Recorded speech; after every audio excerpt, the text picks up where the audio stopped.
Hello everyone. Mutual fund series में हम लोग एक अनदर वीडियो करने जा रहे हैं और यहाँ पे हम लोग mutual fund in India basically इसका हिस्टोरिकल पर्सपेक्टिव और आज के डेट में म्यूचुअल फंड का क्या सिचुएशन है उसके बारे में हम लोग बेसिकली ज्ञान अर्जन करने की कोशिश करेंगे। तो अगर वेल्थ क्रिएशन की जर्नी में हम लोग हैं तो हमें कोशिश यही करनी चाहिए कि जो नॉलेज है उसको हम लोग गेन करें। और नॉलेज, स्किल एंड डिज़ायर, ये तीन चीज़ें होती हैं। अगर आप इसको एक साथ कंबाइन करके चलते हैं तो फिर ये आउटकम आपके लिए एक बेटर आउटकम के हिसाब से चीज़ों को लेके आता है। सो एनीवेज, सबसे पहले अगर हम mutual fund industry in India के हिसाब से देखें तो म्यूचुअल फंड की शुरुआत इंडिया में 1963 में होती है। अगर हिस्टोरिकली देखें तो 1963 में म्यूचुअल फंड का इंसेप्शन हुआ। और इसमें अगर आप देखेंगे तो जो हिस्टोरिकल ग्रोथ रहा है म्यूचुअल फंड का इंडिया में, उसको हम लोग 5 से 6 फेज़ में देख सकते हैं। मोटा मोटी हम लोग उसको 5 फेज़ में बांट सकते हैं। तो पहला फेज़ जो है, जो 1960 से 1980s का रहा है, उसमें अगर हम लोग नोटिस करें तो उस समय केवल एक ही म्यूचुअल फंड आपको म्यूचुअल फंड हाउस हमें देखने को मिलता है, वो है unit trust of India, UTI जिसको हम लोग कह रहे होते हैं। आज के डेट में भी यूटीआई आपको देखने को मिल जाता है।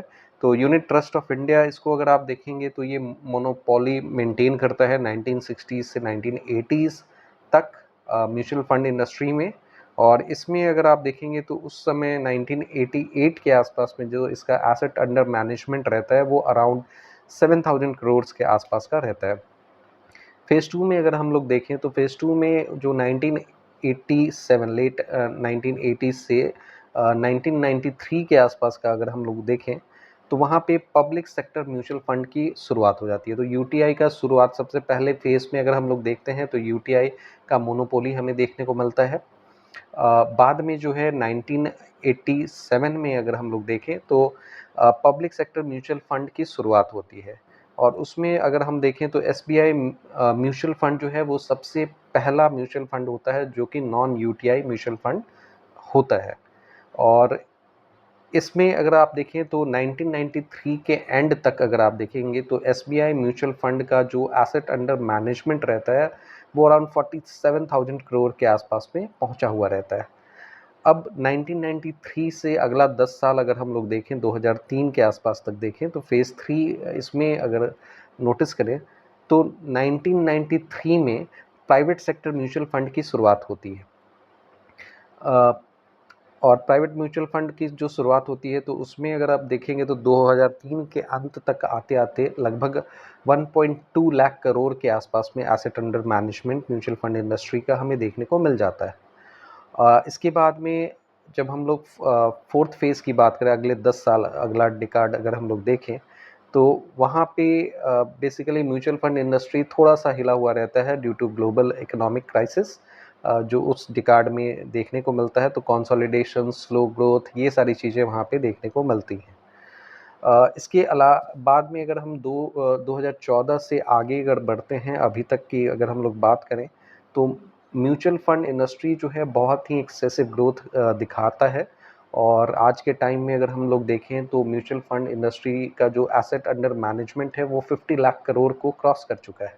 So it's a huge number, massive number. ये एक इम्पॉर्टेंट माइलस्टोन है कि रिसेंट मार्क अगर हम लोग देखें तो एसेट अंडर मैनेजमेंट जो है वो 50 लाख करोड़ को क्रॉस कर चुका है। और इंडिया में अगर अब म्यूचुअल फंड हाउसेस की बात करेंगे तो जहां 1963 में यूटीआई एक इकलौता आपका म्यूचुअल फंड से रिलेटेड ऑर्गेनाइजेशन था, आज के डेट में अगर आप देखेंगे तो 44 एसेट मैनेजमेंट कंपनीज जो है वो इंडिया में रजिस्टर्ड है। 44 एसेट मैनेजमेंट कंपनीज यानी कि म्यूचुअल फंड हाउसेस जो हैं वो प्रेजेंट है। और इसमें अगर आप नोटिस करेंगे तो म्यूचुअल फंड इंडस्ट्री जो है वो एक तरह से नई क्रांति लेके आया है। और इसके इसके हिसाब से अगर आप देखें तो 1963 से लेके अभी तक जो है इंडिया में जो है बहुत सारे डेवलपमेंट्स रहे हैं जो म्यूचुअल फंड के ग्रोथ के लिए रिस्पॉन्सिबल माने जा सकते हैं। तो अगर हम इम्पॉर्टेंट फैक्टर्स को देखें, इम्पॉर्टेंट फैक्टर्स या की फैक्टर्स की बात करें जो म्यूचुअल फंड की ग्रोथ में जिन्होंने अपना कंट्रीब्यूशन दिया है, तो पहला तो फैक्टर आ जाएगा कि फाइनेंशियल अवेयरनेस का जो बेसिकली जो मुहिम जारी किया गया है बहुत सारे सोशल मीडिया प्लेटफॉर्म्स के ज़रिए या फिर मेन मीडिया प्लेटफॉर्म्स के ज़रिए, वो एक इम्पॉर्टेंट एस्पेक्ट हो जाता है कि लोगों के बीच में फाइनेंशियल अवेयरनेस जो है वो विद टाइम बढ़ रहा है। सो उस हिसाब से लोग म्यूचुअल फंड में जो है अपना पैसा इन्वेस्ट कर रहे हैं और इसका जो है अगर आप देखें तो डाइवर्सिफिकेशन, प्रोफेशनल मैनेजमेंट और potential of long term growth, इन सब चीज़ों को ध्यान में रखते हुए जो है लोग यहाँ इधर की तरफ में लोगों का झुकाव हमें देखने को मिल रहा है। और ये जो है इसका आउटकम है कि म्यूचुअल फंड इंडस्ट्री जो है विथ टाइम काफ़ी ज़्यादा ग्रो किया है। इसके अलावा अगर हम देखें तो हाउस होल्ड पार्टिसिपेशन जो है विथ टाइम जो है वो बढ़ा है। बेसिकली हायर रिटर्न के जो पोटेंशियल हैं म्यूचुअल फंड में, वो ट्रेडिशनल जो इंस्ट्रूमेंट्स हैं इन्वेस्टमेंट के, उसको एक तरह से क्रॉस कर रहे हैं या उस वहाँ पे डाइवर्जन हमें देखने को मिल रहा है। इसके अलावा इंक्रीजिंग डिजिटलाइजेशन जो है वो भी एक इम्पॉर्टेंट फैक्टर है, चूँकि बहुत सारा जो म्यूचुअल फंड से रिलेटेड एक्टिविटीज़ हैं वो आज के डेट में मेनली जो है वो ऑनलाइन प्लेटफॉर्म पे ही बेस्ड है। बहुत सारे जो ऑनलाइन प्लेटफॉर्म्स क्रिएटेड हैं जो ईज़िली अवेलेबल हैं, वो जो है बहुत आसानी से म्यूचुअल फंड में इन्वेस्टमेंट को प्रमोट करते हैं। तो इंक्रीजिंग डिजिटलाइजेशन भी एक इम्पॉर्टेंट की फैक्टर के तौर पे माना जा सकता है, जो कि म्यूचुअल फंड के ग्रोथ के लिए एक रिस्पॉन्सिबल फैक्टर है। इसके अलावा रेगुलेटरी इन्वायरमेंट भी जो इंडिया में अगर आप देखेंगे तो वो बहुत ही बेसिकली बहुत ही बढ़िया रहा है।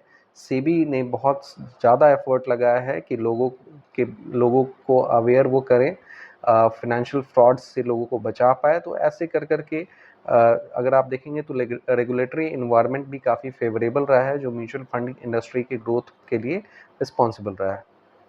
सो इसका इम्पैक्ट हमें क्या देखने को मिल रहा है कि विद द टाइम जो है आपका बेस जो है म्यूचुअल फंड का वो बढ़ रहा है। ये एसेट अंडर मैनेजमेंट के टर्म्स में भी देखा जा सकता है कि एसेट अंडर मैनेजमेंट जो है वो काफ़ी ज़्यादा बढ़ा है। आज के डेट में हम देखें तो 50 लाख करोड़ से ज़्यादा का एसेट अंडर मैनेजमेंट फ़िलहाल देखने को मिलता है। इसके अलावा इसका इकोनॉमिक इम्पैक्ट भी हमें देखने को मिलता है कि ये जो है ओवरऑल इंडियन इकोनॉमी के डेवलपमेंट में अपना कंट्रीब्यूशन देने में सक्षम हैं या दे रहे हैं, हम लोग ये कह सकते हैं। क्योंकि जो डोमेस्टिक प्लेयर्स हैं जिसको हम डीआईआईज़ के इस श्रेणी में रखते हैं, तो उसमें म्यूचुअल फंड हाउसेस भी जो हैं एक इम्पॉर्टेंट की प्लेयर के तौर पे काउंट होते हैं। सो डीआईआईज़ जो है वो मार्केट को सपोर्ट करने का काम करते हैं और बहुत सारे जो हैं एक तरह से आप कह सकते हैं कि इंडियन इकोनॉमी को जो है इस हिसाब से अपना सपोर्ट जो है वो एक्सटेंड करते हैं। इसके अलावा म्यूचुअल फंड इंडस्ट्री जो है या म्यूचुअल फंड के माध्यम से लोगों को इन्वेस्टमेंट के बहुत सारे अपॉर्चुनिटीज़ मिलते हैं, बहुत सारे डिफरेंट स्कीम्स में, और अपने पोर्टफोलियो को डाइवर्सिफाई बनाने में बहुत ज़्यादा उनको मदद मिलती है। तो हिस्टोरिकली देखें तो म्यूचुअल फंड इंडस्ट्री जो है वो काफ़ी ज़्यादा मॉडिफाई हुआ है विथ टाइम, और इंक्रीजिंग डिजिटलाइजेशन, पीपल पार्टिसिपेशन और विथ टाइम फाइनेंशियल अवेयरनेस जिस तरह से बढ़ रहा है और लोगों का रुझान जो है traditional saving and investment instrument से हटकर अब म्यूचुअल फंड की तरफ में कहीं ना कहीं बढ़ ही रहा है।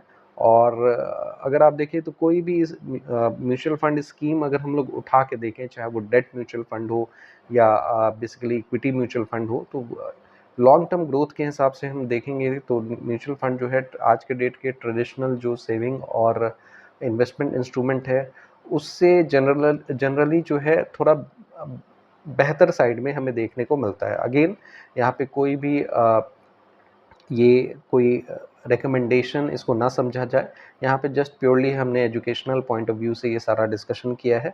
जो भी फैक्ट्स हैं उनको आप अपने हिसाब से रीवेरीफाई करें, उनको आप स्टडी करें, और तभी जाके आप अपना पर्सनल फाइनेंशियल डिसीजन जो है आप बनाएं। और इसके लिए आप अपने पर्सनल फाइनेंशियल एडवाइज़र से भी ज़रूर सलाह लें। यहाँ पे कोई भी बाइंग या सेलिंग रिकमेंडेशन नहीं दिया जा रहा है। यहाँ जो भी हम लोग डिस्कशन कर रहे हैं वो प्योरली एजुकेशनल पर्पज़ के हिसाब से कर रहे हैं। सो अभी के लिए ये म्यूचुअल फंड से रिलेटेड जो म्यूचुअल फंड इन इंडिया का जो सिनेरियो है उसको हमने डिस्कस किया है। आपकी कुछ स्पेसिफिक क्वेरीज हैं तो नीचे कमेंट बॉक्स में ज़रूर मेंशन करें। Thank you very much for your participation.